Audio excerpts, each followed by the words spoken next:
All right, Tuesday night, Raj is in the house. We got a lot of Niners talk to get to.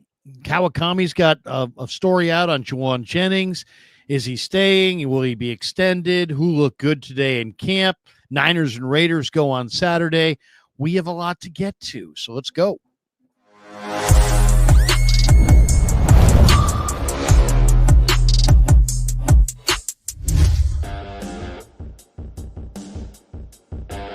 Off and running on the Kreuger Show. Hope everybody's having a great day. Welcome. We're brought to you by Pig and a Pickle, the best barbecue in all of Northern California. Check them out. They're in Emeryville. They're in Corte Madera. They're open 7 days a week from 11 a.m. till 8 p.m. or until they run out. We're also brought to you by Sharp Corner Sports Cards and Collectibles. They're at 205 Cypress Avenue in Pacific Grove, California, on the Monterey Peninsula. Thanks to Anthony Catania. He's at 831-521-5264, and he's a great follow on Instagram at Sharp Corners 831 on the gram. That's right. We're live. Hope everybody's having a great day. It is, we're looking at 7:26 West Coast time, 10:26 back east. Hit like and subscribe. Do us a favor, smash the like button, hit subscribe. Make sure you hit that notification bell so you never have to miss any shows. And remember, when the live stream wraps, you can catch the full replay anywhere you get your podcast, Spotify, Apple Podcasts, wherever your favorite platform is. Just search The Kreuger Show and you'll find us. But we got a lot to get to, so let's jump right to it.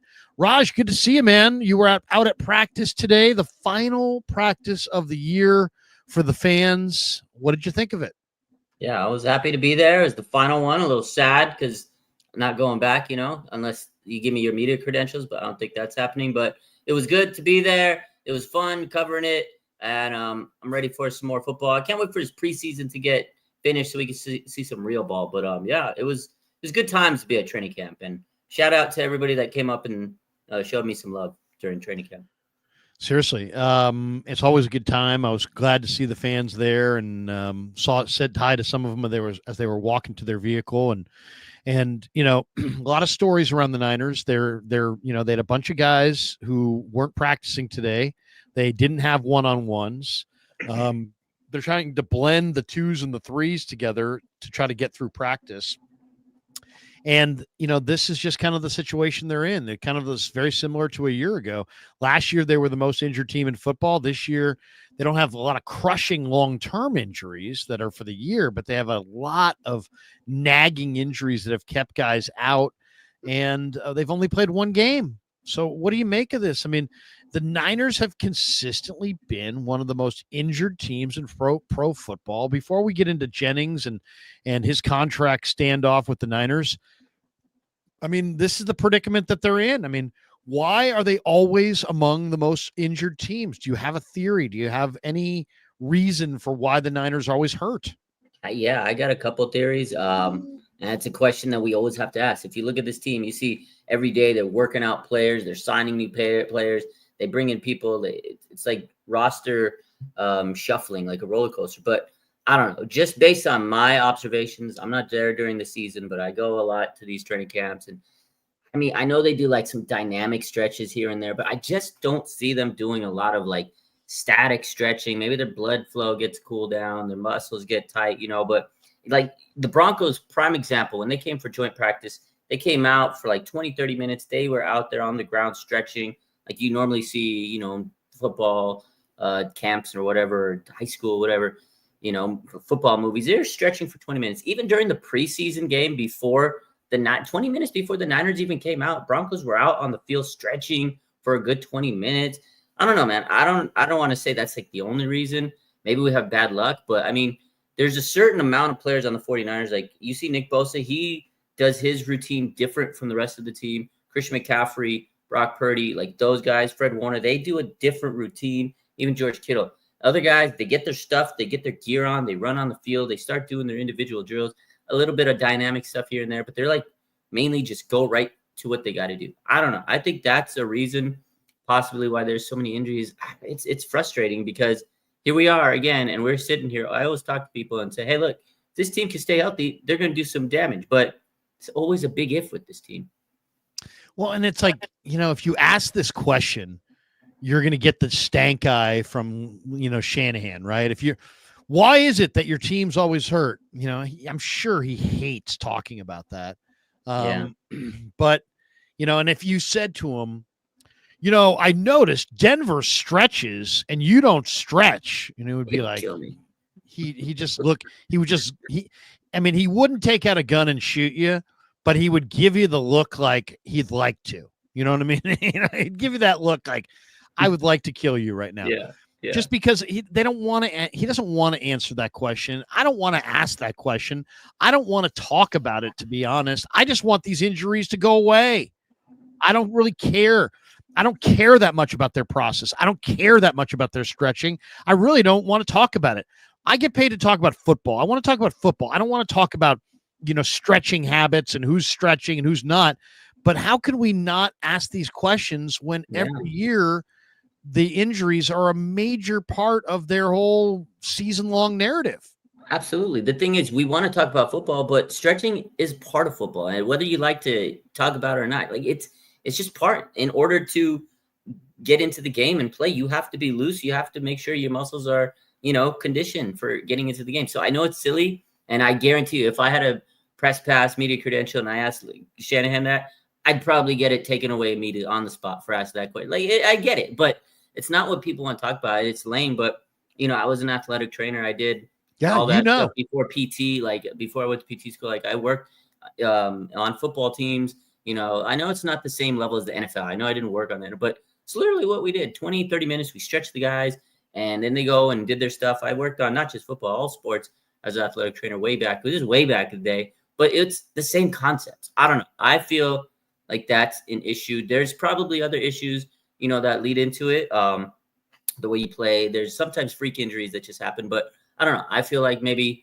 changing those plans, and they've changed their strength and conditioning staff for quite a bit these last couple. Like they've hired new people, and it just seems like they keep trying these different like philosophies and techniques. To me, just go back to basics. Just go back to the fundamentals and don't overthink it. Just stretch. It is interesting. I played high school football. We stretched. Not only that, we did you stretched with like a partner. You know what I mean? So it was like yep. he would hold your head and you would push your head forward. Then he would push the back of your head and you would push your head back. Then he would push your head this way and you would push your head that way. Then you would, all these things, we did all of this, not to mention all the hurdlers stretch and the groin stretches and all the different stretches. I worked in the Canadian Football League. Our Kay Stevenson was our head coach, former head coach of the Buffalo Bills. We stretched on the field in line, every practice, every game for 15, 20 minutes. I don't know. I'm not going to sit there and be like, I know more than everybody else, but it is odd. All right, let's get to a story that we care more about, which is Tim Kawakami had a piece today on Jauan Jennings. And he is the piece basically starts by saying JJ has a real calf injury. And it's like, I don't want to say that Tim's carrying the Niners water, but when you start your article with JJ has a real calf injury, that is the first line of the article. That is the line that somebody wanted to get out there. The JJ has a real calf injury. Says who? And with what proof? Or you just, there's a difference between saying something and proving it and asserting something. He's asserting that JJ's calf is real. That's what the Niners want out there. Mm-hmm. So in a way, Tim is getting their message out to the public. Absolutely. So they're delivering their message through Tim Kawakami in the SF Standard. Let's make that perfectly clear. It also says it's a stalemate. That Kawakami's piece that Kawakami says the Jennings and the Niners are in a stalemate. He's currently the 42nd highest paid wide receiver. Ooh. The two sides are not close to a deal. And then Tim has a quote here saying the timing. I've talked to people with the Niners. The timing is all wrong. So the 49ers are very complimentary of Jauan Jennings. Lynch is the first one to say, we love Jauan Jennings. Shanahan says, we love Jauan Jennings. The players, they all say, we love Jauan Jennings. But compliments don't spend. And you can compliment somebody left and right, but money talks. And if you bring money to the table, that's love in the NFL. Is how, don't tell me you love me, pay me. And he's playing super hardball with his agent, Drew Rosenhaus, because he knows they feel like they've got the Niners over a barrel because the Niners are beat up at wide receiver and they wanted to feature Jauan Jennings in September. And he's got a contract. He just signed a 2-year deal in May of 2024 that's set to pay him $7.5 million this year. So according to this article, the timing is all wrong. And JJ has a real calf injury. These are the messages that the Niners wanted to get out. They would normally pay JJ, but the timing's wrong. That's what it sounds like to me. Mm-hmm. At least that's the message they're getting out there. There are other quotes here. Kawakami says Jennings probably wants a deal for this year and next that would make him a top 20 paid wide receiver at $20 million per year. He's currently the 42nd highest paid wide receiver. There's another quote. The 49ers likely don't want to give JJ any raise. Okay, that was a quote in here. And then there's a quote from Kawakami saying there should be a compromise by August the 26th. And then he basically just says what the compromise is going to be. He says that the Niners will tack on another year, make it a 1-year, $22 million deal with a $5 million guaranteed bonus. Wow. And, the Rosenhaus people can call it a 1-year, $22 million. We got our guy $20 million, but it's a nominal change on the Niners cap. It's really more just moving money around. And it's kind of like your non-extension extension. Yeah. What do you make of all this, Raj? Give me your thoughts. It's actually crazy. The fact that he wants 20 million now, which a couple weeks ago we thought it was maybe 15, maybe 12 to 15, and now we're talking maybe 20 million. And I can see why they're pushing back and saying the timing's not right. They just paid Brock and extended their superstars, Kittle and Fred Warner. And last year they extended Jauan Jennings and they had to pay Brandon Ayuk. And now I'm guaranteeing you they're probably like really, really digging their heels in to say, man, we made a mistake with the Ayuk situation. Wide receivers, it's a tricky situation. Look how many wide receivers are getting hurt right now. We can't afford to pay another guy high money when we're trying to be in a year where we're saving money, getting young players. And I'm not saying Jauan doesn't deserve extra money. He played his ass off last year. He stepped up in the absence of so many people. But to go from $7 million to $20 million, that's a huge leap. That's a lot, especially when you just signed your extension. You got to play the contract out. I said this a couple weeks ago when we discussed this, when the trade was, when he said they were going to make a trade proposal if I don't get my money and all that stuff happened. When all this news initially broke out, I said, don't do it. Don't pay him that much. Like, give him a small increase. He deserves a little bit, but you already had the extension. I feel that's crazy to re-extend him another year, because what it's going to do is going to set the precedent where any player could just say, I overplayed the value of my contract. I need more money. No, you need to play your contract out. Again, I love the guy. He's a very underrated player that does so much for the Niners, but it doesn't mean that you just need to get another $10 million for it. So I also feel like it's a weird situation, because I think the Niners are trying to handle this contract a lot different last year. Ayuk came out, said what he said. It got a little toxic. He was there. There was a lot of filming him when he dapped up Shanahan, and it went super viral. And then everybody was like talking about it. This year, I think they told Jauan, like, hey, let's say you got a calf injury. You go, we're not even going to show you during training camp, because guess what?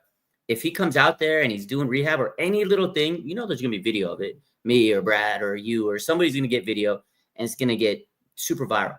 These last 2 days, he was rehabbing on the side field during team drills. That's the period you can't video anything.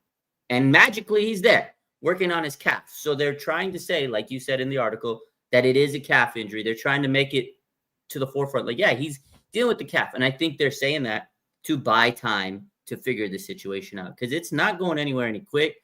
I do think ultimately, well, you know what I think the reason is for that, Raj. I want to hear the rest of your thought, but I think the reason for that is because they want it to be a calf because they don't want to extend him, and when he comes back, they don't want to say that he was holding in or holding out. Yeah. So if you say it was a calf injury and you don't pay him when he comes back, you're just like, he doesn't lose face in the room with his teammates. He doesn't lose face publicly because he wasn't ever holding out. Mm-hmm. He never asked to be traded. It's all a bunch of crap, according to them. And, it was the calf injury's real. Yeah. But then the other question is, if the calf injury's real, why the hell would you sign? Why would you sign a wide receiver who's a free agent at the end of the year when you've already got $30 million in dead money linked to Ayuk this year? Why would you be in a rush to sign another long-term big money extension with another receiver who's currently hurt? So it's like, I kind of feel like this whole he's hurt also works against them if they wind up giving him an extension, because isn't the first question going to be like, well, dude, why did you extend a hurt wide receiver if he was really hurt? Exactly. Because that's the whole point. If he really is injured and you're still trying to negotiate a contract, it makes no sense, because you're paying a $30 million guy on a guy that tore his ACL up last year. So to me, it's bad business. It doesn't make sense. So there's definitely something behind the scenes going on, but they're trying to play it as a calf injury. I think they're trying to spin it because last year was so much negative publicity. They want to make sure they go into this offseason without that negativity. But it's a weird situation. I love Jauan, but I don't think he's worth the $20 million. He's probably a top 35 receiver. I know you got some stats say might be even lower than 30.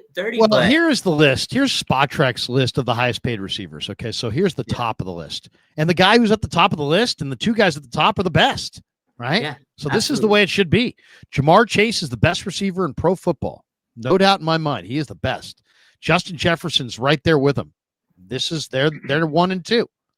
Okay, so then you go CeeDee Lamb, Metcalf, Garrett Wilson, A.J. Brown, Amon-Ra, Ayuk checks in at 8.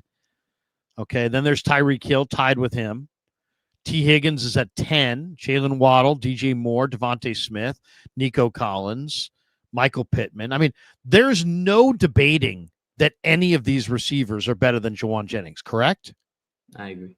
I mean, we're not Terry McLaurin. They're at $22 million. Devontae Adams, Chris Godwin. All these guys are more accomplished. Stephon Diggs, Mike Evans, a future Hall of Famer. Mm-hmm. Okay, here's a guy who might not be as worth that much, but he's overpaid. The Jaguars, they went crazy that year. Yeah, Christian Kirk got overpaid by the Jaguars. Yeah, he did. Debo's here at 24. Jerry Jeudy's at 25 at $17 million. Now, what I was told is this was the neighborhood he wanted to be in. The Jerry Jeudy Cooper Kupp 15 to 17 range. Okay.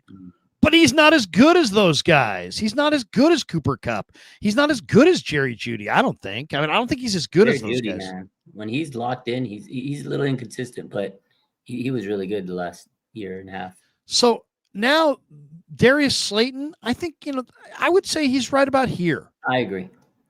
I would say, if you want to say he's better than Shakir and Mooney and Bateman and Slayton, but I'm going to put him right here. So I said about third time. I said around 30, 35. That's where I had slotted. This is 13 a year, which is almost double what he's making now. So I understand what he's saying there, but he is listed here at 42, at 45, 5.9 million. So is he underpaid? I guess a little. I mean, maybe. Yeah, but he's underpaid a little. But I mean, but you signed the contract, and here's the thing about it. If you sign this guy, if I'm Colton McKivitz, what do I think? What about me? Why would you sign this guy, but you don't sign Colton McKivitz? Yeah. They're both free agents at the end of the year, so I kind of think that this is kind of it's a very interesting situation. It's interesting because the Niners have $47 million of cap room. They could pay him. It's not like they can't pay him. They can pay him. Okay, and he knows that. He also is trying to exercise leverage because he knows the Niners are kind of over a barrel at the beginning of this year with the injury to Ayuk, the departure of Debo, the suspension for Robinson, the injury to Watkins. They're over a barrel. a little bit. They need JJ. If JJ shows up, that he's going to get the ball a lot in September. Absolutely. So I think that they absolutely want him, but like they don't want to rip up his contract because they just signed it. They just signed him in this contract. And then like basically, you don't want to give in to him because then it's like you're setting precedent that, hey, if you don't like your contract, just hold in. And it worked for Ayuk, it worked for JJ. So they set that precedent last year with Ayuk, but I don't think they want to reset it with JJ. No. So there's that, right? Like, I don't think they really want to pay him. Then if you do, I mean, it's just a very complicated situation because if you don't pay him, then he comes back in. I don't think he's going to be happy. It's gonna be weird. And it's like, he's a very powerful presence. Do you want a very powerful presence unhappy in the middle of your locker room? Yeah. Probably not. It's gonna be weird. It's gonna be an awkward situation. I mean, I'm sure they'll smooth it out, but it's weird because most of the time, these guys, when they kick and pout and scream, they get their money and everything's cool. Money fixes everything. But if he doesn't get paid, Larry, it's a weird situation. And again, going back to this whole calf issue, I feel like it is allowing him to kind of hold it, whatever you want to call it, without getting fined. Because I think that's the other situation is if he was not showing up to training camp without an injury, he'd be getting fined. And I think they at least did him that service for saying, okay, well, let's finesse this calf injury. Because last year, too, I do remember Brandon Ayuk had I can't remember exactly what it was. I got to go back on post. But he had some dealing with, I think they said he had a neck issue or something last year. And I think they made that up so they can kind of figure out this contract situation because it was lingering. But this whole calf situation definitely, I feel, is buying time. But at the end of the day, if you don't pay Jauan Jennings and he comes back to his team, you don't trade him, it's going to be a little weird. It's going to be that wide receiver room is going to be a little – it's going to be weird, man. It's going to be frosty. It's going to be very frosty. He's not the guy. He's not the kind of guy you don't want to pay because he's very powerful presence in the room. And if he's unhappy, is he going to be a professional? Is he going to be a total pro all season long? Is he going to play as hard as you want him to play? Is he going to be the leader that you want him to be if you don't give him the money? And then if you I mean, it's just they're damned if they do, damned if they don't. I mean, they're in such a pickle here. It's just such a bad situation because, and here's the question I would have. I understand why the Niners don't want to set the precedent of ripping up his contract that he has this year because they signed it. He just signed it. So it's like, why would anybody ever honor their contract? It's a terrible precedent to set. Yeah. But then I also don't think that Jauan Jennings is going to take just a little tiny little bump and be willing to bypass free agency next March. Exactly. So if you're not willing to change to rip up his contract this year, and I don't think they are, and you're not willing to do, you're willing to give him an extension of a minor extension, but to do so, he'd have to bypass free agency next March. I don't think there's any way he's going to do that. So it's like, does Jauan Jennings love the Niners that much that he's willing to be staring at one? He's one season away from heading to free agency and probably getting, I would say, 3 years, $45 million. I bet you there's somebody out there that would give him $15 million a year for 3 years with, $45 million with half of it guaranteed. And I think he's got that out there for him if he has a good year. Yeah. But if he, is he going to gamble on himself? To me, I think I don't think it's a good idea to pay him, but I also don't think it's a good idea to just stonewall him and not pay him. I kind of feel like they either have to work out some short-term arrangement that makes him, bypass next March free agency, or I think he has to be traded. I don't think you could not pay him. He's too powerful of a presence to not pay and just be like, oh, he'll be a good soldier in the corner of the room. No, he won't. If he's not happy, he's not going to be. He's a very powerful presence. You can't 100%. You can't have him unhappy. So it's like, so that you don't want him back if he's unhappy. Yeah. But then you don't want to pay him an extension.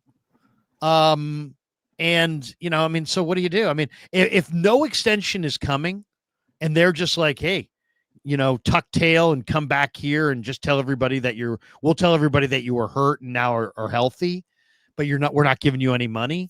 Gonna be and weird. then you have a pissed off Jauan Jennings who feels slighted.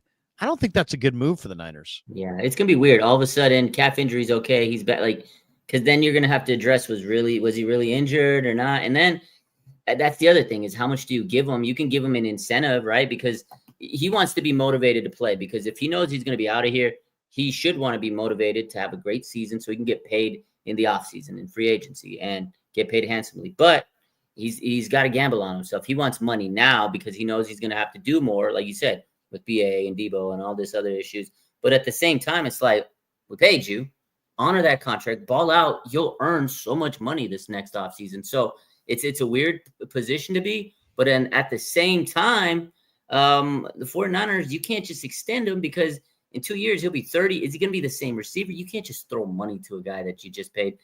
So it's just, I don't know. It's a wild situation. So I feel like trading would be the best case scenario for all parties. If you want to get paid, you want to go to a team that's going to give you more money, because the Niners, you don't want to be strapped with this guy. If it's something that you're telling, like the article said, they feel like it's not the right time. They feel that, they were slighted last year with the contract. I'm sure they love Jauan Jennings, but this whole situation has gotten to a point where it's like, man, what do you really do? And how much do you actually give him? And if you don't pay him, like you said, he's going to be pissed off, because the perfect example, Charvarius Ward, you probably heard his interview a couple weeks ago when he says, I didn't even care about the season last year. This was well before all the adversity hit him. And, yes, I did hear that. He said he knew he wasn't going to get paid an extension. And, they gave De'Amon Lenore the extension because he's the young guy. He's the up and comer. They wanted him to be motivated and hungry. So they rewarded Lenore. Mooney Ward got his contract when the Niners signed him a few years ago. He played great, but they had to move on from him and get younger, right? They drafted Renardo Green. That was the replacement. So he knew going into the season he wasn't going to get paid. He was pissed. He said he didn't try. He didn't care. If you do this to Jauan Jennings and say, hey, look, we're not going to give you this extension. Try to earn it. We got other guys to worry about. I can see the same thing. He's not going to want to care. He's not going to play great. So it is a very weird situation. Should he get a little bit more money? Yes. Should he get $20 million? Absolutely not, Larry. So you got to find a middle ground. And if you can't, he gone. You got to wonder, is there a market for him? I'll say this. If I were the Tennessee Titans, I would absolutely be calling the Niners right now, because Jauan Jennings is a superstar in Tennessee. In Tennessee, he is somebody. He's like a big name guy. Cam Ward. He'd be huge in Tennessee. He'd be huge. I mean, they signed Van Jefferson and Tyler Lockett. They have Calvin Ridley. But I'll say this. I mean, if I was Tennessee, I would call the Niners and say, hey, how about this? We just drafted the Stanford receiver, Alec Ayamanor. We just drafted a little receiver from Miami named Restrepo. Mm-hmm. We'll throw you a couple of our receivers. You throw us Jauan. We'll throw you a conditional pick. If I were the 49ers, I would do it. Take it. I would absolutely do it. And if I could, because Ayamanor is a younger receiver, Restrepo is a younger receiver. Obviously, they're rookies. But I would take it and get down the road. You got a lot of, there's a lot of this football.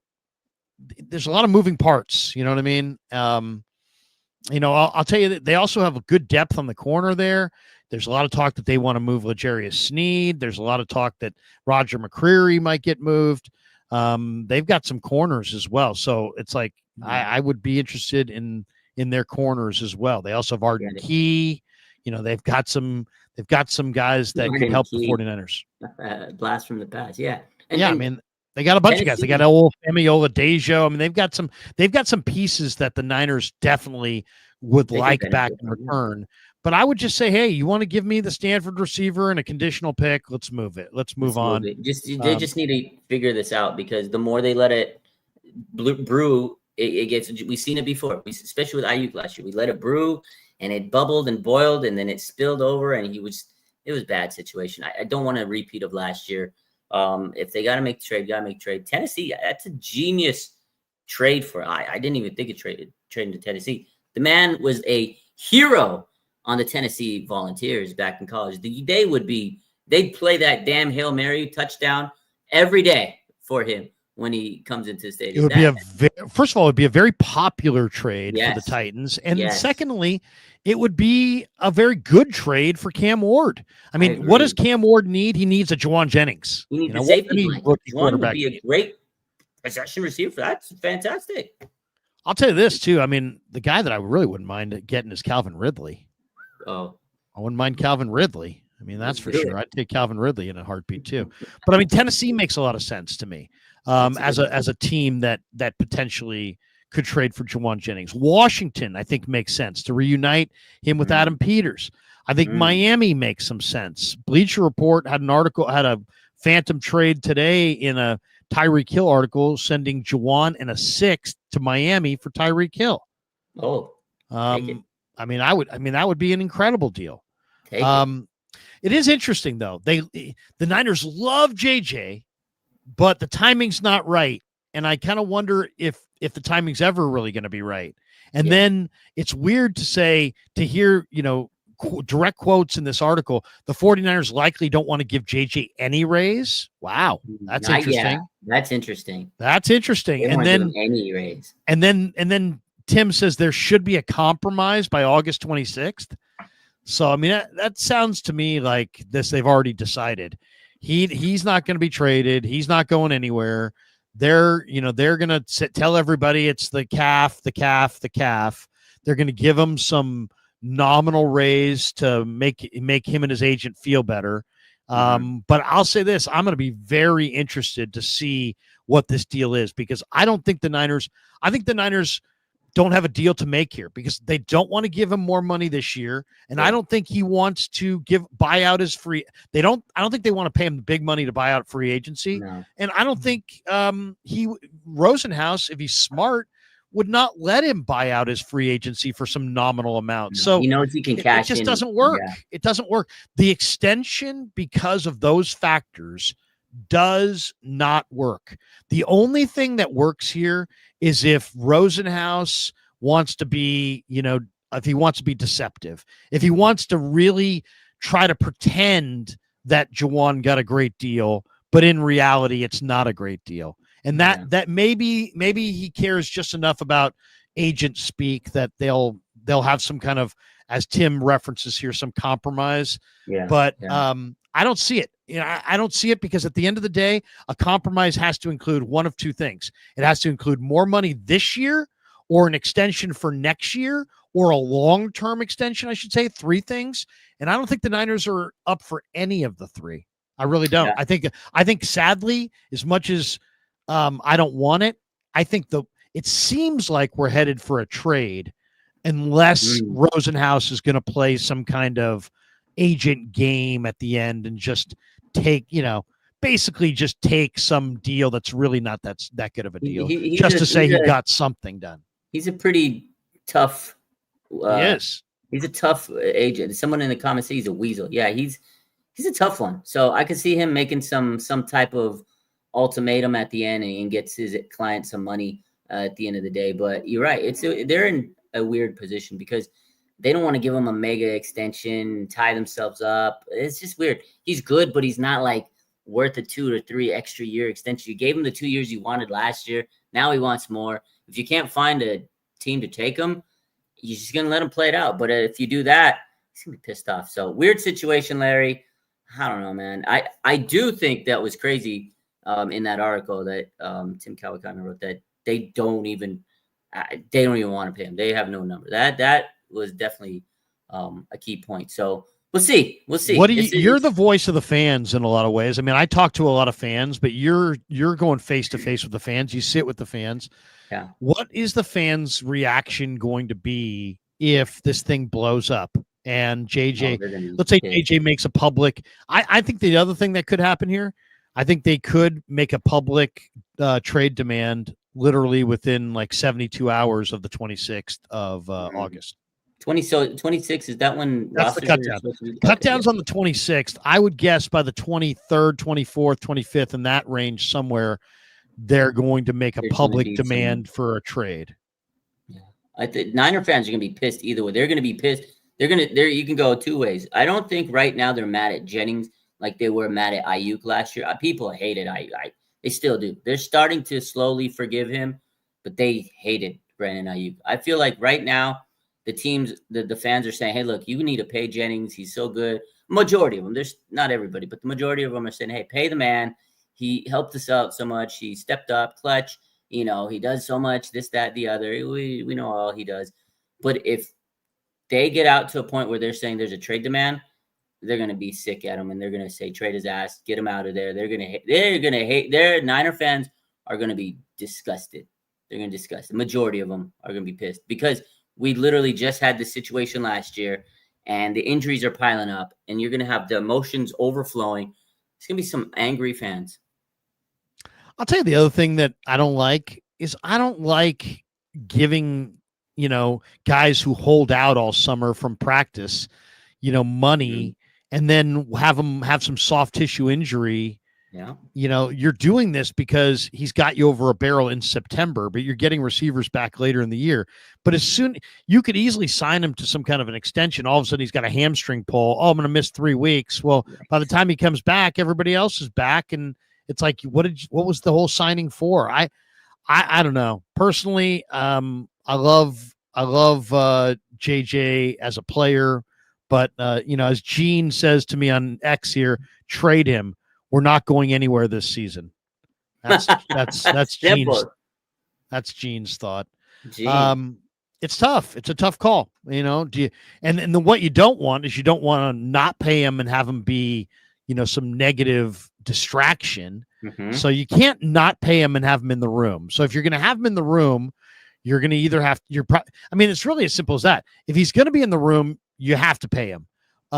Or if he's not going to be in the room, then you can obviously, you can whatever you do with him. But if he's going to be in that room, he's such a powerful personality that you have to pay him. If you try to have him in the room and not pay him, oh my God, I think that would just be a really bad decision. I think he would not be happy. He would not be. It would just be ugly. And we saw ugly locker room situations last year with Devondre Campbell. I don't think they want to repeat that. It was a nasty. It wasn't just him. We saw the Tabor Pepper and Debo. It was a bad year last year. Let's not have any more of that. They need to figure this out. Because I don't want to see Jauan Jennings like throwing Kyle Shanahan through the Gatorade bottles. Let's figure this out, Larry. Carlos says, Larry, move on to the O and D line. Jennings isn't worth this much time. All right, fine. Fine, Carlo. I will do what I'm told. All right, let's talk a little bit about the 49ers offensive line. Yeah. I think one of the best things of the day when I was looking at all the Niners stuff was how well Drew Moss and Connor Colby graded out in the Denver game. And when I watched it again, Colby had the highest run blocking grade on the team. He had 0 pressures allowed in over 20 pass blocking snaps. Drew Moss also had a really, had a perfect card. No pressures allowed. I think it was 16 pass blocking reps, and he also had a really good run blocking grade. The more I look at Connor Colby and Drew Moss, the more I talk to Chris Furster, the more I think the Niners may have found in Moss their future center, in Colby their future left guard. I think this is really pretty exciting. Chris Furster told me a week ago that he compares Colby to Pooney, and that he feels the same way about Colby as he did about Pooney, and that he feels like Colby can play as a rookie like Pooney played as a rookie because he can pass protect. And I was like, well, he didn't look good in the one-on-ones. He's like, hey, don't let that fool you. He's really good in 5-man protection. And he was really good in 5-man protection. I talked to Colby in the locker room after the game, and he's just a great guy, man. He's just an aw shucks Midwestern guy who just wants to play ball. But it looks like the 49ers have found an all-new interior between Pooney, Moss, and Colby. I think that's the future inside. I don't know when Brendel will be out of there, when Barch will be out of there, but I think you're going to see Moss and you're going to see Colby this year. I really believe that. Yeah, I hope so. I'm glad that they're getting some good reviews. Chris Forster's going to say everybody's good. He could have the worst offensive lineman. He's going to say he's good. But regardless, I'm very pleased with the developings of this offensive line because that's what you drafted it for, and we hope that these guys can be something good. But I've seen some film studies, I've seen people posting, I've seen this, the analytics and stuff, and they graded out well. I've got some high hopes, So Drew Moss and Connor Colby, I hope they continue to build off what they did last week. And this next coming up game, I hope they get some more good reps. The thing with Drew Moss, Colby, I think will make this roster, and he'll be developing, and they'll get him on this team. He'll probably be future starting left guard because Barch, that man can't stay healthy. He left practice today. We don't know what it is. I think Matt Barrow said maybe an elbow, but he left practice early. This man can't stay healthy. But the thing with Drew Moss, he's got a tough situation because he's an undrafted guy.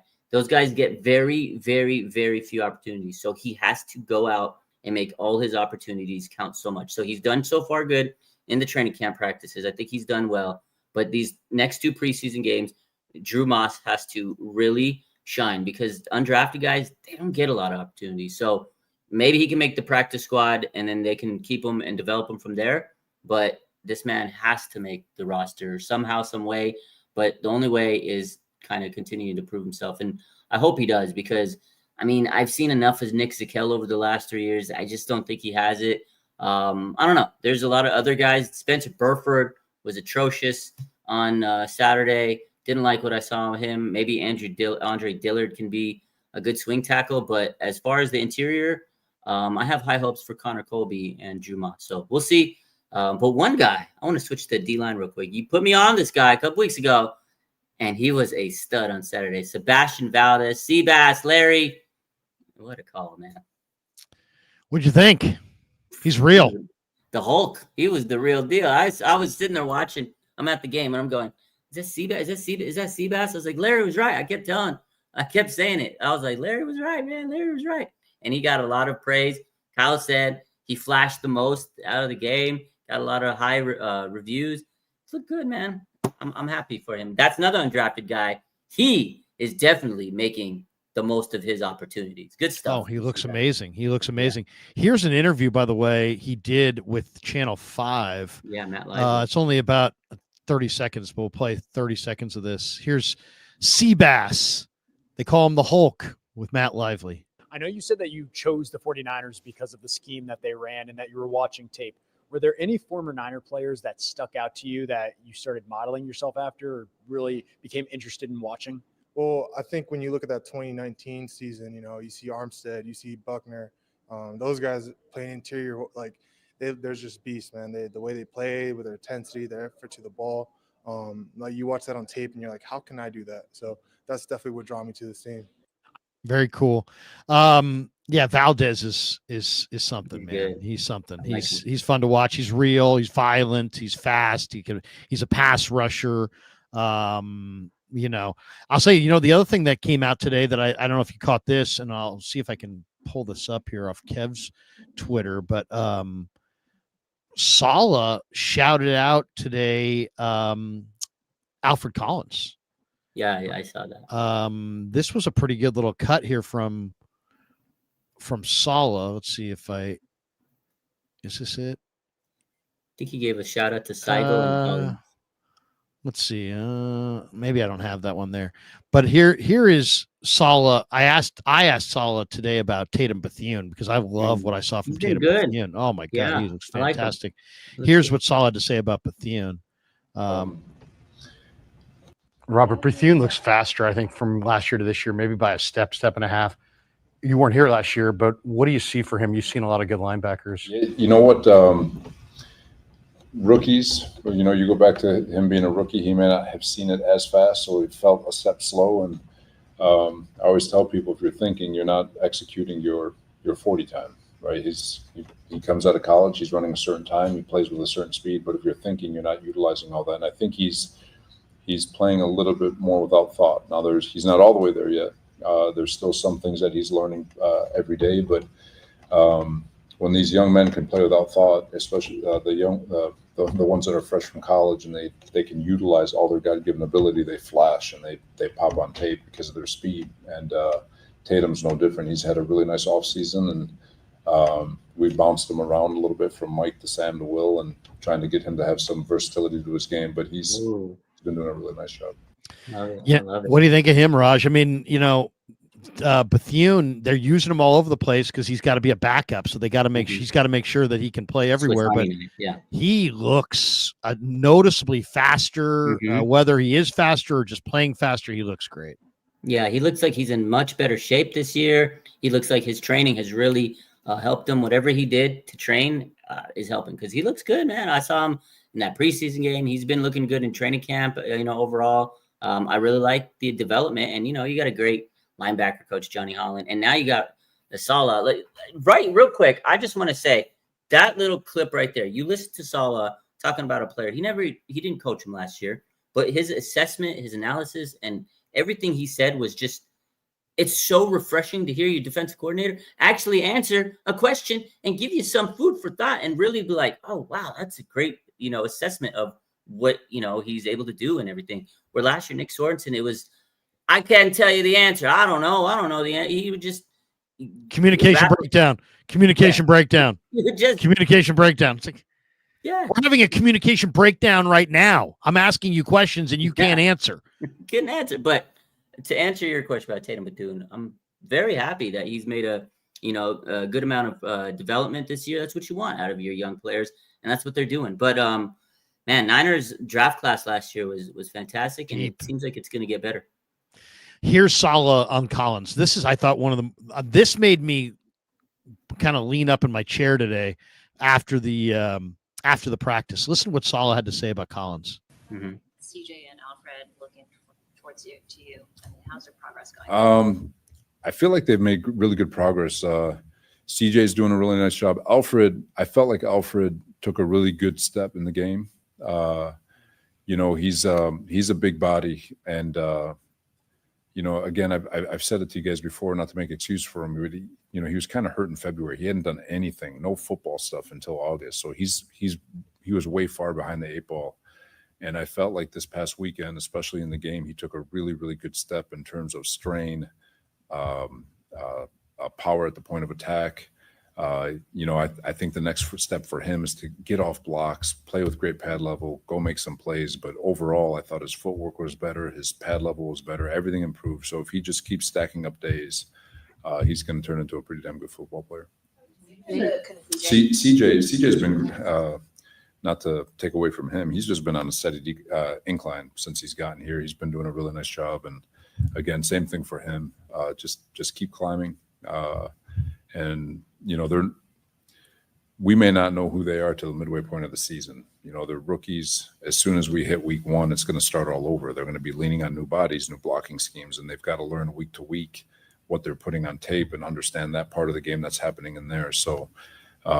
Right now, you just want to see those guys play as hard as they can, as violent as they can, and you trust that as they get more reps, they'll learn how to play the game a little bit better and get better every day. There you go, Robert Saleh talking about Alfred Collins and CJ West, and he basically made it seem like Collins is coming on.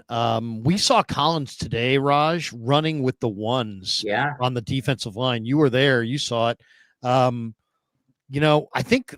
A lot of us probably thought CJ West was quite a bit ahead of Collins, but it doesn't seem like it's that way. It seems like Collins may be the guy that winds up starting first. I'm not sure. It's hard to say. I think they both look. I would start both of them, but there's no doubt that Collins was running with the ones, and he is a huge guy at 6'5", 330. He's massive. He's intriguing. I think Collins might have an easier path to get to the starting lineup because Kalia Davis, he's been pretty good. And I think he's kind of also challenging CJ West there. So, and Kalia, this is his first time he's actually getting to go to training camp. He said today that, finally the game's slow. He's getting these reps. He's earning that callus. So I feel like that's a little bit of a competition there. And I mean, Alfred Collins, who's he dealing with? Jordan Elliott, and Kevin Givens. Givens got the pec injury. Jordan Elliott, he's so I feel like that is probably why, but credit to Collins. He has started to show up a little bit more. And I agree exactly with what Robert said is, hey, this guy hadn't played football in a long time because he didn't come to minicamp. He didn't come to OTAs because of the calf injury, whatever it was. He was a little behind because when he first came to training camp, Larry, I was like, but he's starting to catch up. And I think as these rookie, and it's a young team, these rookies are going to go through ups and downs. They're going to go through growing pains. But as the game slows down and they continue to get better, like he said earlier, that was such a good point he made, that when you don't have to think about it, you're so much more fluid. You're so much faster. These guys are thinking still because they're still trying to adapt to the NFL and learn the plays and stuff. So yeah, they might mess up here and there. They're still trying to figure everything out. But as the game slows down for them, I think you can see their natural talents start to come above. But I'm happy because these two guys, if they can hit their full stride, it's a bad D line. Plus Seabass in the mix. They got a good defensive line for the future. You know, it's funny. Kalia Davis. Let me see if maybe I could play that for you, because we had Kalia Davis at the podium today, and you know, Kalia is he's a great guy. But I asked him about the young guys. You know, how are the young defensive linemen stacking up? Here's what he had to say. Kalia Davis, who's having a really nice little camp in his own right. He looks really, really good. But here's Kalia from earlier today down in Santa Clara. Really good in the one-on-ones. Kalia, what do you think of the three young guys? You got three rookies in your room, and they're all different. Collins is big guy. West is incredible strong hands, and then you got the Hulk, Valdez, who's just been really good in the one-on-ones. What do those guys look like to you? Oh, they look great, man. Like you said, Seabass out there undrafted, doing his thing. And, I feel like they're all three different, types of players. But, in this system, we all got to have a tag element in it. So it's fun seeing the three different guys get into the Chris's system. So, but I see him getting better each and every day. Alfred's come a long way, missing OTAs, but man, he's starting to put it together. Seabass and CJ, you've seen what they've been doing, so it's fun having them in the room. Yeah, you can tell Kalia really likes the young guys. Who, if I said to you, Raj, as we're kind of finishing up here, but give me your most pleasant surprise? I mean, we could all go with Valdez because nobody thought anything of him, and that's fine if you want to say Valdez. But give me a pleasant surprise for you in this camp that you're like, you know what? I wasn't banking on that, but man, it's great to see. Yeah, that's a good one because you're right. Valdez definitely was the easy choice, but I'm actually very surprised with how quickly these rookies kind of developed, because they didn't seem to have too much bad days. Yeah, there was a couple of bad days, but for example, Upton Stout from day one to the end until he left with the calf injury, he was making incredible progress. Marquise Seigel, you saw him play on Saturday. These rookies develop so quick. Collins, they even said it. He came in a little sluggish, and now he's hitting, and you're like, okay, now you see why he was drafted there. CJ West, man, this guy got better and better and better. As soon as one-on-ones came on, it was like, oh, wow, he's the real deal. Michael Williams, I know he had the injury, but he looked very polished. That was, to me, the biggest takeaway. I was so surprised because I was like, man, rookies, we got a young team, and I kept saying it. We're going to lean on these guys. They really impressed me this camp. Jordan Watkins, this guy, man, I hate that he got hurt, but you could tell from day one to the end of camp before he got injured, this guy was making so much progress. So to me, the biggest surprise was just how quick these rookies started to grasp everything. This was a really good rookie class. Yeah, no question about it. I think this is potentially a great rookie class. I mean, it's a volume-based class for sure. Yeah. I'll tell you the guy that has absolutely wowed me. It's this guy right here. It's Mac Jones. Look at this Mac Jones throw. And what you're going to see in this is you're going to see the right guard, Nick Sikel here, 63, just get absolutely destroyed, blown back into the lap of, told you, Nick Sikel, man. Mac Jones, right? And then Mac Jones throws this beautiful dime out here to Watkins, and he just lays it over his outside shoulder. I mean, you couldn't hand this ball off any better. Look at this play from Mac Jones. Good. I mean, once again, we'll isolate this. Look at how bad Sikel gets beat here. I mean, this is what's the guy with the three names for the Denver Broncos? I forget, the defensive lineman. He's pretty good. But I mean, he gets underneath the shoulder pads. He's on the whatever yard line that is. He moves back 4 yards. Watch his feet. Look at this. 1 yard, 2 yards, 3 yards, 4 yards. He's literally 4 yards, pushed back 4 yards into the lap of the quarterback. And Mac Jones, he hears it. He feels that pressure. But instead, he just lets it go and just goes, you know what? Electric. Purdy and George Kittle today, holy smokes. Yeah, well, Kittle and Purdy have been great. The whole great. Camp, yeah. But to me, Mac Jones, what do you make of Mac Jones? Is it possible that Mac Jones, the genius thing here is they signed him to a 2-year deal. Mm-hmm. So they have him this year and next year. He looks so ideally suited for this offense. It does make you wonder how things would have gone if they had just taken Mac Jones. Probably should have. I think Kyle knows. He knew he was the perfect guy for this system. He even his layered passes in the system have been getting significantly better. Like it's a good comment too, that you like Mac Jones for your, surprise. He's another guy, just like the rookies I mentioned, from like the first day to he just progressively just got better, was more comfortable. And I heard a lot of other reporters, you probably can attest to this, from like training camp or OTAs till now, he's even looked stronger from all the way back then. So you could tell he's picked up this offense at a very high rate. And I think you're right. If they would have drafted Mac, fans would have been sick because nobody liked him. He didn't look like that guy. He didn't have the high ceiling, but he just looks like he knows how to run this offense. And he played at a pro style offense in college. I feel like we all look back and we wanted that high player, the guy that could run and scramble. Because I remember in an interview, Kyle Shanahan said, I want a guy that can throw like Drew Brees and run like Lamar Jackson. I think that was the quote. And that's why everybody said, well, that's not Mac Jones. We got to get Fields or Lance or whatever. But man, looking back, in hindsight's 2020 later, they probably should just take Mac Jones. And he is very comfortable. So he looks really good. If Brock gets hurt, which I hope he doesn't, I feel very confident that Mac could come in and we could still win games. That's a good backup. Did I ever pump up this guy on a live stream with you? Oh, you were the Willie Lampkin. I thought you were his agent, Larry. I thought you were his agent. Did you see? You called it. He's balling. Did you see what this guy did? I got to show you guys, for those who didn't see this. This is Willie Lampkin this weekend for the Rams against Dallas. He's playing center. Arrow right there. Look at this. 5'11" center. The pancakes. Wow. 1 pancake Tim. Fire in the legs. Fire in the legs. Fire in the legs. Pancake. No, almost pancake. Here we go. Here we go. Here we go. He's going to pancake it. No, I didn't pancake him. Dude, he is stout. He's stout. Look at that. That's a big boy. Look at that. Right off the blood. Snap it right off the blood.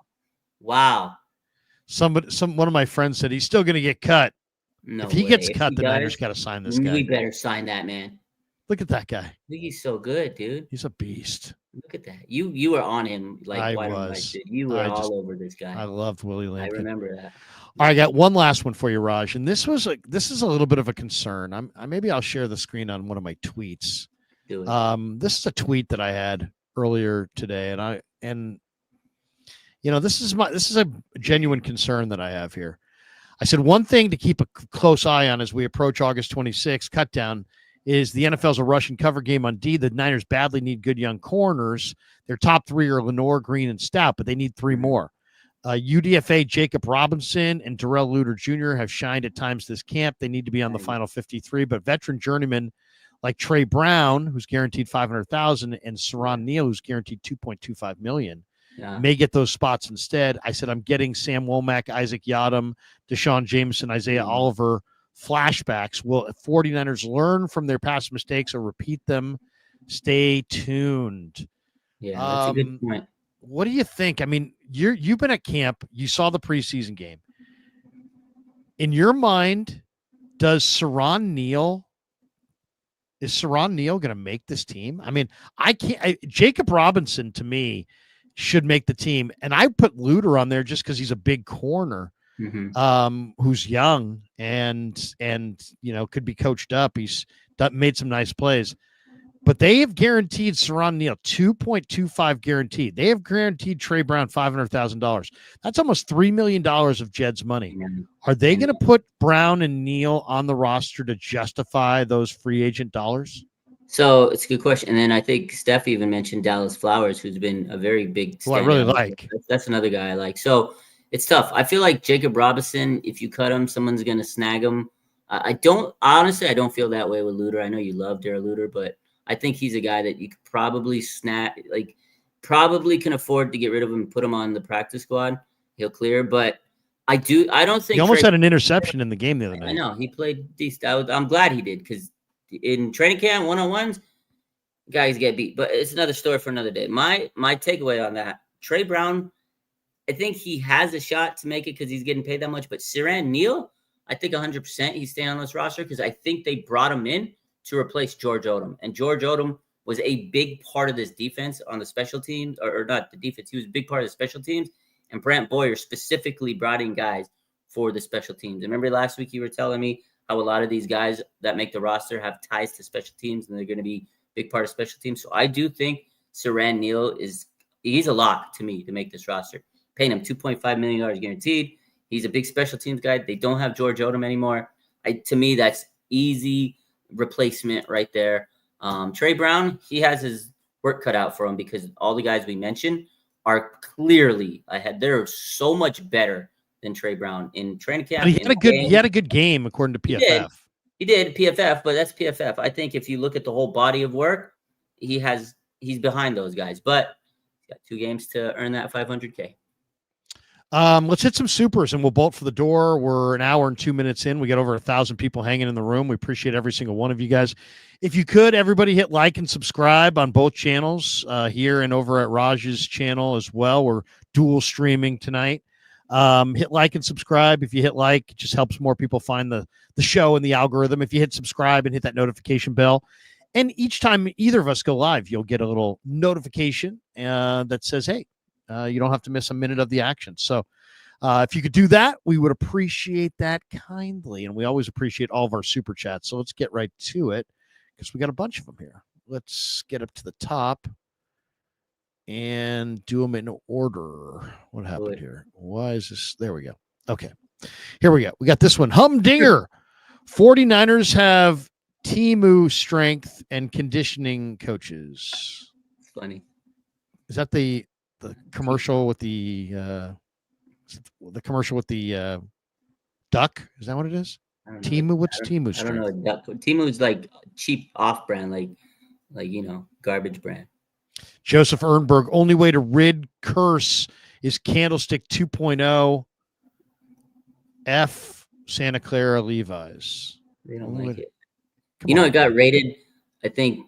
I saw that. 30th state. That stadium's not good. The Levi's, it's a modern stadium and it's not that great.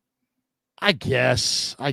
But I mean, once again, my last day at Candlestick, I went down the escalators and 2 raccoons ran by me. So it's the nostalgia. Hey, it's the nostalgia that people. You know what? That's a bunch of crap because you know what? That place was built in the 70s and there was no nostalgia in 1980 at all.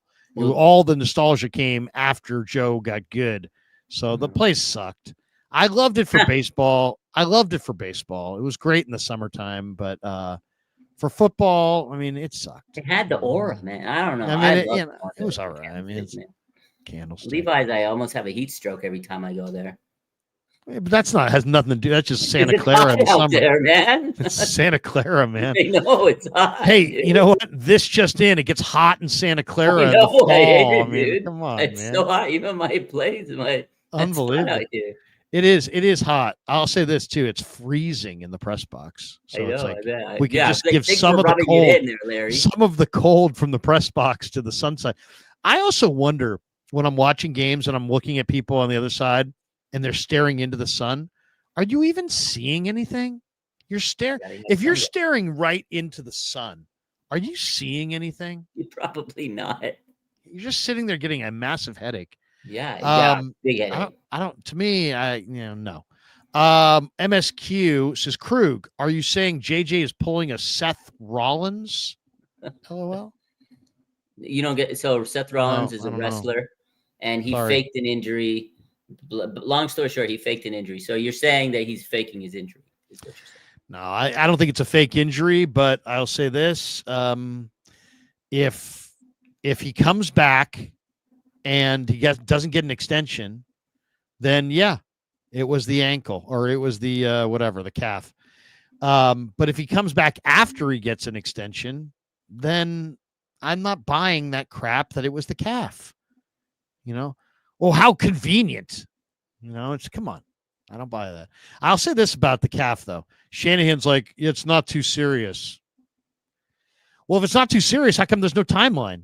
I mean, the whole thing is just. Well, then he also said, calves are tricky. Calves are tricky. Yeah. He said that. So's dealing with football media.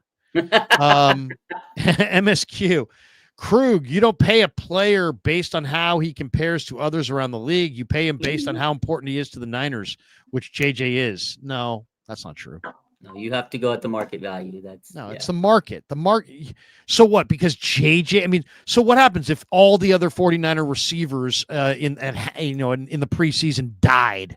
And then suddenly JJ was the only receiver on the team, and we need him more than anything. So now we should pay him $40 million because that's how important he is. You don't understand, bro. If we don't have JJ, we don't have any receivers because the rest of them died. Oh, in that case, pay him pay him like Chase, pay him like Jefferson. No. If they all die, that's very grim, Larry. I hope they don't all die. It's very good. It's very grim, but sometimes you need to get grim to make the point. Yeah, I get what you're saying. You don't pay this guy. He's important to us. Oh, in that case, give him the stadium. Why not just give him a ownership share if he's that important? Tobin Ernst, Niners need to get past Ben Barch ASAP. Really? You don't like Ben Barch? Can't stay healthy, Larry. No, I know. I agree with him. I agree with Tobin. Tobin. I will say this. If Ben Barch, who has not stayed healthy in his career, he's given this opportunity. I agree. I think he should be given this opportunity. I really do. Give him this opportunity. If he can't stay healthy, go to Colby and don't look back. Don't look back. I agree. If you have to go to Colby, go to Colby.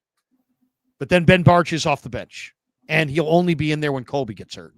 Have there be some pecking order. Do not just keep shuttling the rookie back and forth. Mm-hmm. You would do it if it's Trent Williams. You would do it if it was Tristan Wirfs. You're not doing that for Ben Barch. No. And Ben, if you're out there, I love you, brother. MSQ. Do you think Brock Lesnar's future son-in-law will make the roster? Raj, let Krug answer before you give him the answer. LOL, no disrespect to Krug. I know the answer. I know this answer very, come on, MSQ. I know that Brock Lesnar's lovely daughter is dating Drew Moss. All right.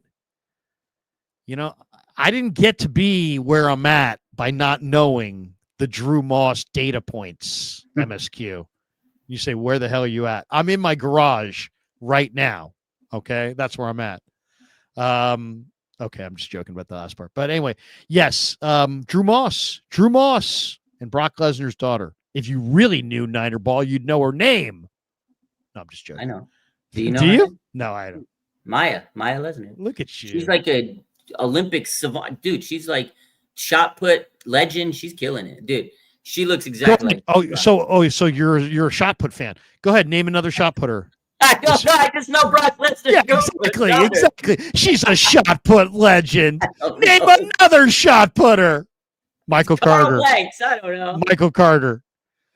Carlo. Larry, your D lineman that makes the 53. Who's cut? Ooh, that's a good one. Let me go quickly to our lads, and I'll tell you how many Niner D linemen. And by the way, I really believe, and Raj and I have talked about this a bunch this offseason, but I really believe that the 49ers ought to really look at the other teams in the league at the cut down, because they're, for the first time probably in years, there will be some players on different teams that get cut that will be better than the players that were in camp with the Niners this year. So you can't forget that. I mean, you got to look at the other teams, especially along the defensive line. But as far as, I think they're going to keep 10 D linemen: Nick Bosa, Jordan Elliott. I would say Kevin Givens, but he's hurt and he'll be on IR or whatever. Mikael Williams is 3. CJ West is 4. Alfred Collins is 5. Bryce Huff is 6. Sam Aquinu is 7. Seabass is 8. Kalia Davis is 9. Evan Anderson is 10. And I would say if somehow there was an injury, probably Bradley Anai or Travis Gibson or Yatir Gross-Matos will get that last spot. So YGM is not making your 53. Who? Well, Yatir Gross-Matos, he's not making your 53. No, I'm just saying he would be up. No, he's probably not going to make it right now. And neither would Beal, and neither would Garvin. But I do like what I've seen out of Trevin Gibson. Yeah. I do like what I've seen, Travis Gibson. I do like what I've seen out of Bradley Anai. Bradley Anai had 3 or 4 pressures the other night. Bradley Anai knows how to rush the passer, man. He's not fast. He runs in the 4.9s, but Bradley Anai has a knack to rush the passer. He had 30 sacks at Utah. He's a really good player. Salah's a big fan. He had him with the Jets. I think Bradley Anai is a high motor defensive end. You could do a whole lot worse than giving him a roster spot. I agree. I like Anai. Yeah. Appreciate that, Carlo. Let's see. I like your 10. We got that. We got this one. Frank Tom Ocean, member for 17 months. LK and Raj equals Willis and Bowman. Let's go. LOL. Love your guys' weekly show. And shout out to Kev. Ready for the regular season. Go Niners. Good I love stuff, that. man. I love Frank Tom Ocean. Which one of us is Willis and which one of us is You're Bowman? Willis. I'm Bowman. Really? You're Willis. Yeah, you're Willis. Because you're the Hall of Famer. I'm good, but I'm not on your level. Dude, Bowman I know, might have he was been good. Bowman might have been better Willis than is a Hall of Famer, Larry. There was a period there where I kind of thought Bowman was a little bit better than He Willis. probably was going to pass him if he didn't get injured. He was. He was incredible. I mean, yes, Willis is the Hall of Famer, but it's in a way, I feel like if Navarro didn't have that terrible injury in Seattle, he would have been a Hall of Famer. His coverage skills, oh my God. Awesome. He was not only that, I was talking to Lo Neal in the press box. We brought up him and we were talking about how, this linebacker, Nick Martin, is 220 pounds. Mm-hmm. And I'm like, he reminds me a little bit of Navarro Bowman. And then I'm like, by the way, Navarro Bowman was 250. Yeah. Navarro Bowman was 6 feet tall, 250 pounds, and moved like the wind. He was so freaking fast. Yeah, he was like, what a player he was, man. Navarro Bowman was a special player. I loved him. Oh, he was great. MSQ, Tuesday nights with the Kreuger show. LOL. Thoughts?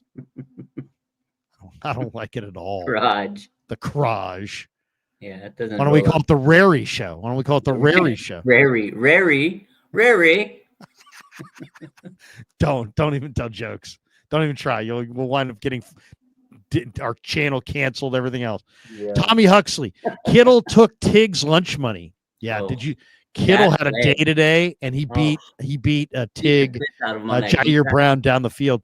By the way, if there's one thing that I'm so excited about today, after watching the kid from K-State, Siegel, I think between Siegel and Brown and Mustafa, geez, the Niners look good at safety suddenly. Yeah. That's a nice group of safeties right there. I think Brown's going to have a bounce back year. I know you don't love him that much, but Brown, if you met him, you'd be like, dude, this guy's the real deal. He's intense. He's smart. He wants to be good. He had a down year, no doubt. I mean, he had a bad year last year, but he's going to bounce back. Mustafa's the absolute truth, and Siegel is really, really good. I'm so excited about the 3 of those guys. Yeah, I mean, that's 3 pretty decent safeties there. That's not bad right there. Pinnock is not bad either. Don't get mad at Pinnock. And Grant. Richard Grant. Grant's made some plays in camp. He actually has. Pinnock, though, you're right. Pinnock's going to be a big key to their rush, to their blitz package. Jake Moody. Jake Moody's in the house, everybody. He went 7 for 7 today. Jake, way to go. He said, I'm him with ice in my veins. Let's talk about it. What do you think? He went 7 for 7. He's looked great. You were there for him today. He hit 2 from beyond 50. How much confidence do you have in Jake Moody? You know, honestly, I was impressed today. But this is what I'm going to say. Practice is different than the game. He needs to do it in the game. And he hasn't missed a kick since they declared him the kicker, since they got rid of Greg Joseph. There's no more pressure on him, Larry, in terms of competition in camp. He has his own competition he has to deal with. But he's got no pressure. He's making those kicks with the 250 ones. There was one I think I saw from like 50. It was hard for me to see. I think like 54, 55. He nailed it. And I was like, oh, man. When I saw that, I was like 7 for 7. And he just walked off the field. I was like, it's pretty impressive. So, you know what's weird? weird? To do it in the game. The only thing I'll say about it is he doesn't strike the ball the same. Have you noticed that? Yeah. Every time. He changed his stance. No, I know he changed his stance, but like sometimes he hits it like underneath it, and it has lots of spin to it, but it doesn't go far, but it's accurate. Other times he hits it more square and it goes further. And you know what I'm saying? Like it comes off his foot differently sometimes. Sometimes it looks like he's kicking with more power and it goes really far, like hard into the net. And then other times he like kicks it like a pitching wedge and the ball is spinning, but it doesn't go that far. It's interesting. I'll say this. I don't think he's ever competed against anybody. I think he's competing against himself. If he was a 3rd round draft choice, they want him to be the kicker. If he can kick, he's the guy. Yeah. Simple as that. He just needs to be confident in the game. Yeah. He's just got to make kicks. Just keep making kicks, kid. Yeah. Blood Moon. Mac, like Sammy D, will remind you when the light is brightest who he is. Mac is like Cooper Rush. Will hold the fort down, but not meant for big games. I don't know. He played in some big games at Alabama. I hear what you're saying. But there's something really hand to glove about the fit here with Mac Jones in this offense. It's crazy. He looks like he's meant to play in this offense. It really does. He's crazy. On time. He looks good. Everything's accurate. He's always got someone to throw to. He hits everybody in stride. He doesn't throw in completions. If Brock Purdy wasn't so established as like the guy, I'd say, hey, you got a quarterback competition on your hands.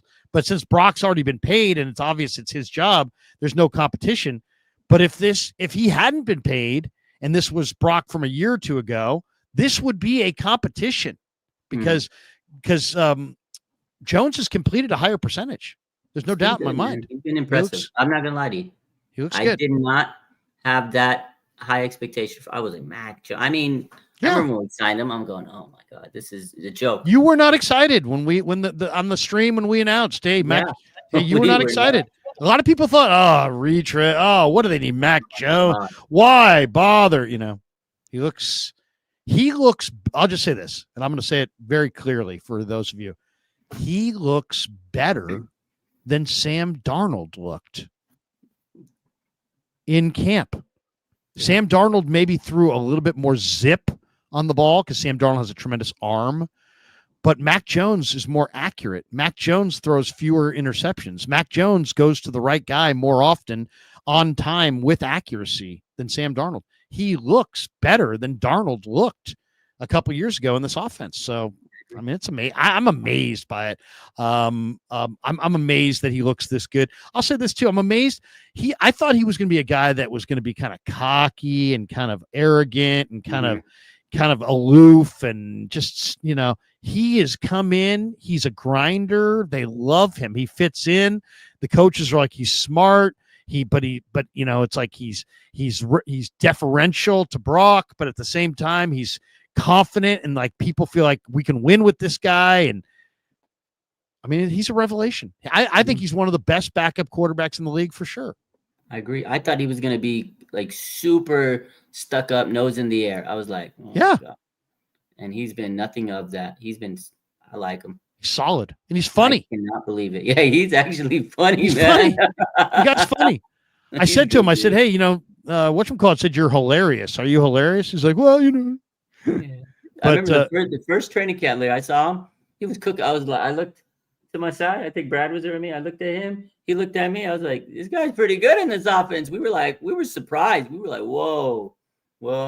It was crazy. And it wasn't one day. It was the entire camp. Every day. And he looked better every day. Better every day. Yeah, good for him. Better every day. And then guess what? When you thought he was going to look bad, like against maybe the Broncos in the Thursday practice, he looked better. He looked better than Purdy. He was quite a bit better than Purdy in the joint practice against the Broncos. But quite I'll a give bit. Purdy the benefit of the doubt that he had to go up against like Nick Bonito and right. Pump the brakes a little. But yeah. Totally. Mac did look good. He looked good. And he did good on that preseason game. The only bad play was the interception, but that was a bad route by Watkins. So yeah, honestly. No, it looked like a poor arm strength thing, but it just wasn't a good route. Andrew Kroll says, does the Jags kicker a 70-yard kick change the expectation? No, yeah. I mean, it's new frontier. I mean, give me him little. I mean, so where do you a 70-yard kick is kicked from what yard line? 56, right? No. Yeah, 56 because it's 14 yards back. There is no 56. So tops out at 50. So it'd be like 4. So it would be on the other side, like the 44 of the other 44-yard line, something like that. Yeah. Holy smokes. Jesus. That's amazing. Crazy, dude. When and it sucks. It didn't really count in the records because it's a preseason game. Yeah. That's crazy, man. But you can always say you did it. I mean, he's got film of it. The MySpace guy, what fullback position did you guys play, or what football position did you guys play in high school? Where's my picture? I got pictures over here. I played 40. Tight end, defense. I started out at quarterback. I was the third string quarterback. Then I went to tight end, and then defensive end. So I defensive end is probably the position that I felt the most comfortable at. Nice. But I was not a great football player. I'm sure I wasn't terrible, but I just, I definitely was not great. Andrew Kroll, if you think Levi's is hot, go to a Niners Bucks game at Raymond James this year and you'll learn what hot is. Yeah, that humidity. Jesus. I think that's in October though, isn't it? Won't the humidity be less by then? It'll still be bad, dude. It'll still be bad. It's bad. Florida's another monster, man. I used to go to Florida a lot. Yeah, no way. Nasty. No. If I can avoid that, I do. Harold McAllister, could practicing and playing against Denver early help our offense prep for the beginning of the year? Absolutely, it could. Yeah. And you go up against somebody who's good. It's like playing up. It's like you see 16-year-olds in baseball in the summertime. They'll play a group of 17 or 18-year-olds. It's called playing up, and it absolutely does help you. It's like working out with ankle weights on. Tobin Ernst says Bubba Paris's daughter did shot put, right? Courtney Paris, I thought she played for basketball for Oklahoma. Let's look it Pretty up. sure. And Bubba's a buddy of mine, man. Bubba and I did the pregame show back in the day in the 90s. I love Bubba. He's a tremendous guy. Andrew Kroll says She did. Yeah, she did. Really? Wow. She has competed in the shot put, including a recent outdoor session with the reported 10-meter throw. Wow. That's impressive. Andrew Kroll says top 3 women shot putters. Raj, go ahead. Maya Lesnar, Courtney Paris. I don't know.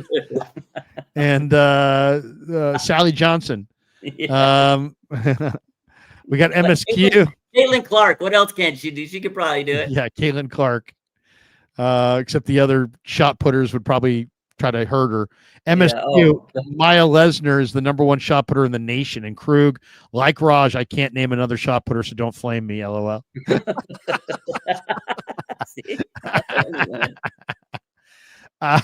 MySpace guy, Niners should call up AJ Jenkins. We're thin at wide receiver. Where is that guy? What a bust. I really enjoyed this guy at Illinois, Lowry. I thought he had potential. I wrote his name down in an envelope, kind of like Sonny Weaver did in the movie Draft Day. And just kind of like Sonny Weaver did. He said Vontae Mack no matter what. I thought it was kind of cute. So I did it with AJ Jenkins, except I don't know shit about personnel. and AJ Jenkins couldn't play a lick, and I guess it's just not as effective if a guy can't play, Lowry. Oh my God. Thanks, Trent. Oh. I'll never forget interviewing Harbaugh about that pick. Jim, what did you like about AJ Jenkins? And what came out of his mouth was just clear and utter proof that he had no fucking idea who AJ Jenkins was. I swear it was like this. So Jim, what do you like about Jenkins? Tell us what you like about Jenkins. Yeah. Well, yeah.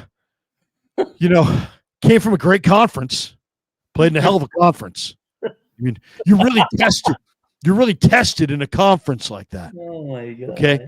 And yeah, I mean, a lot of speed. He's got a lot of speed. Yeah.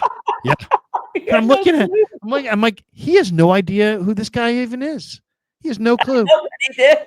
No clue. Trent Baalke, gotta be the worst. What he saw in AJ Jenkins is just like Trent Baalke had to be one of the worst general managers of all time. You took a weak Big Ten receiver who played in a running offense and caught no footballs in the first round. Oh my God, dude. He was such a bust. People in the Big Ten had never heard of AJ Jenkins. Unbelievable. MSQ. Would you make a Jonathan Kuminga, Malik Monk type sign and trade? I guess I would. Just get him out of there. I think I'd rather have Giddy from the Bulls. Oof. I kind of like Giddy. Playmaker. He'd be fun with Steph. Plus, I mean, 6'6" point guard next to Steph. I think that would be nice. That's what I'm saying. I think it would fit, kind of like Klay Thompson, sort of. But Klay Thompson was a 2-guard. But Steph needs to play off the ball now. Andrew Kroll, David Lombardi, or Jake Paul, who wins? Oh, Jake Paul. I mean, Dave's. I don't think Dave's a fighter. He's not a fighter per se. Jake Paul fought Tyson. Yeah. I don't think Lombardi fought Tyson. Maybe he swam. He raced him in a swim meet, but I don't think he fought him. Dave's going to join me Thursday night for Niners Nightly on KMBR. So I'll say it's a draw. Lombardi gets the first shot on Paul. Paul works him in the mid rounds, but Lombardi comes in the late rounds and thumbs him in the eye. They stop it because of a technicality. Lombardi in a split decision. No. There we go. We got this one. Luis Madera. Do you see Sebastian Valdez making the 53? He better. That's all I got to say. He better. MSQ. Krug, is your studio at home or somewhere else? It's at home. At home. Andrew Kroll. Is Robbie Chosen making the team? That dude geeks. What is geek? Raj, can you define geeks? I think it means he sucks. That dude reeks, geeks. He sucks. He's terrible. Maybe he wanted to say reeks, but hit G instead. I think it means geeks I think it sucks. Let's see. Is G and R close on the keypad? Sort of. They're in the general neighborhood. He runs 4.36. He's got a great chance to make the team because they're so thin at receiver. But you know what? I think there's enough other receivers out there that I would pick up one of them. The guys I'll be looking for will be the Kansas City has a guy from Florida that I really like, who's a rookie. And that's the guy that I would love to see the 49ers wind up with. I'll tell you who it is. Elijah Badger is his name. Elijah Badger. I think he's going to be cut by the Chiefs and tried to squeeze onto the practice squad, and he's a really good player. I think the Niners ought to pick him off. I think the Niners ought to take a different approach to the cut down, and if they can find other guys that they think are part of the future, I think they ought to go for it. I really do. I think Robbie Chosen might make the team, but I hope not. MSQ says Raj Show, Larry Show, Rary Show, Kraj Show. He's just, I don't know what MSQ is doing. I don't know about Kraj or Rary. Rary's going to get you canceled so bad, dude. Don't. We can't go Rary. And Kraj, I mean, that sounds like, it sounds like a bad paint. Yeah, I've got some Kraj that I put on it. Oh, that stuff dries. It takes forever for the Kreuger to dry. I know. Yeah. It sounds like bad paint. We got this one, Andrew Kroll. Who wins Lombardi versus Cone? Oh no. I don't know. It's stopped. Grant's angrier. David's bigger. David has the reach. Grant has the fire. Yeah. I don't know. I don't know. I'd say it's a draw. It's a draw. That's a draw. Really depends. Depends who. Depends who the home team is. I agree. And also, I don't want to give points. Yeah, I can't. That's a tough one. We can't be giving points. Do I have anything else for you before we get out of here? I know I thought I had one more thing, but go for low blow. Oh, I know. I was going to ask you. I'm super fired up about Corey Kiner, and here's why I'm super fired up. I was fired up before today, but today I was looking at a breakdown. Corey Kiner he did not allow a single pressure in any pass blocking reps during the game. He pass blocked beautifully in that game against Denver. And to me, Raj, that is a major, major thing for a rookie running back. Yes, 78.2 pass blocking grade, did not allow a single pressure. Reason number 27 to love Corey Kiner. He not only is he a bowling ball back, not only does he break tackles, not only does he have unbelievable contact balance, but he can block. He can block. I love it. It's a great That's sign. what you need. No block, no rock. That's the first step. You got to block. I love you. That's your guy. Oh, he is my guy. He's absolutely my guy. It's funny. The Niners always draft draft backs, and then the undrafted back beats them out. Always. Every single time without fail. It's unbelievable. It's like clockwork, dude. It's crazy. It's crazy. Raj, I'll give you the final word. If everybody hits like and subscribe, thanks to Pig in a Pickle. Thanks to our sponsors, Sharp Corner Sports Cards and Collectibles. Thanks to Claw Daddy Arcades. Great follow at Claw_Daddy_Arcades to find a location near you. 2 locations opening later on this year, Capitola and Visalia Mall. Give you the final word before we bolt for the door. Final word is I'm excited for some more football this weekend. Niners and the Raiders, and I think I want to see a couple of the I want to see some of the starters play. I want to see them play. But otherwise, it's been fun going to training camp. It's been great. We'll keep going, and we'll see you guys next Tuesday. One suggestion for the 49ers, if anybody from the Niners is watching, in the future, don't like this year was kind of odd because of the configuration of the fields and all the work they're doing and this and that. But what they should have done this year, and what I would do in the future, is you got a million sponsors. You got a legal firm that's the official legal firm of the Niners. You got an airline that's the official airline of the Niners. You got this official that of the Niners. Get some Best Buy or whatever, and get a gigantic screen like they have at the Palms, and practice wherever you need to practice, but give the fans a big old screen that they can watch. Don't you think a big old screen would be nice in addition to the practice? Because then if you see it, great. But if you don't see it, and they're 1,000 yards away, if you can see it on the big screen, you're fine. Trust me, I would love it, and I'm all for it. But Kyle, do you understand why they have this practice the way it's done? Kyle doesn't want anybody looking at his crap. They've shut it down. I've seen the transition over the last couple of years. We talked about this behind the scene. They've changed it for the reasons where they don't want any film, any possibility of anything to get out. Because what if you have this big screen and someone's on a tree somewhere, videotape? Listen, Kyle's crazy like that. They shut down. They're strict about phones. Even you guys, when you guys are doing your media stuff, there's certain times when you can take your phone out. There's a lot of people live tweeting from camp this year. Let's not talk about that, Larry. I didn't. No, I'm talking about media people. Yeah, I know. You're not supposed to. We're not supposed to. I follow the rules. They told me don't tweet during camp, and I didn't tweet during camp, but tons of people did. Oh yeah, we all do it. But this is the thing. There's But reasons. it's okay for the fans to do it. No, it's not. It's Me and not, Brad but I got mean, shunned. We got almost kicked out of the damn place for live tweeting. But listen, that's another story for another day. There's many reasons we could sit here have a whole hour to talk about it, but Kyle's never going to do that. He doesn't care about the fans. He just wants his team to practice. The fans are there, great. He doesn't give a shit about the fans watching training camp practice. He really doesn't. Do you see how far they are? If I didn't have my binoculars, I wouldn't know what the hell's going on in practice half the time. Couple quick ones here. Oatmeal. Larry, how tall are you? 6'2". That's what it says on my driver's license. That's what I'm going with. I'm probably a shade under, to be honest. I'm probably more like 6'1.5", but I put 6'2". But yeah, I'm 6'2". I'm going to say 6'2". But if you see me, it's more 6'1.5". It's funny. I said this to Murph the other night at dinner, and he's like, "No, come on, you're not 6'2". I'm like, what?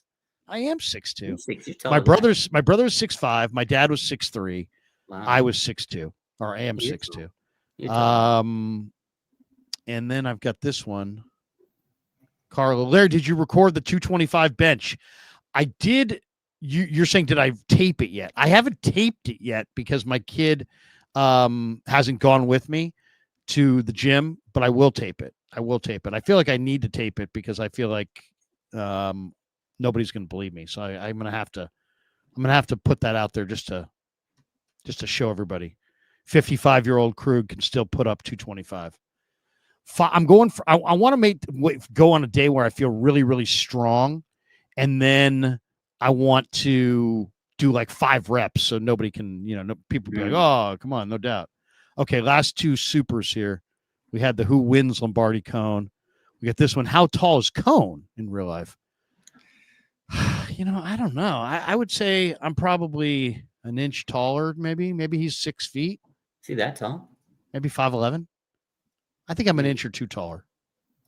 I'm 6'2". I think he's like 5'11". We got this one. Nick Bosa's hat. Murph or Mac? What's the question? Murph or Mac? I don't know. Mac. I'm a Mac man myself. I like Mac. No, I like Murph, and I like Murph too. Murph's the guy. Murph was the last man standing, so I guess he wins. Anyway, someone said 5'10". Raj, what's your bench? Raj, what are you benching these days? I don't know. 225. 49er minded said 345 pounds for 15 reps. Are you serious? Come on, get out of here. And one last one here. Oh, we got that. I just want to make sure. All right, that's going to do it for us. Thanks to everybody. Appreciate all you guys. Have a great night. I'm back tomorrow. It is a Wednesday. There'll be no Niner stuff tomorrow, but you can catch me in the morning. I'll be on the KMBR morning show, bright and early, and then I'm going to be doing a live stream in the morning with the great Sam Batesh. Then I'll be back with Niners Nightly tomorrow night at 6:00 on KMBR, and JT the Brick is going to stop by. And then Thursday night, we'll have Niners Nightly as well at 6:00, and we will look back at Thursday's joint practice with the Raiders, and Dave Lombardi is going to join us on Thursday's show. And then Friday, I'm taking off to spend some time with the kids. So that's going to do it for the rest of the week. Thanks to all of you guys. Thanks to Raj. Thanks to our sponsors. Appreciate it. Hit like and subscribe on your way out the door. Thanks to everybody. Peace. Yeah, never met a man I've been scared of.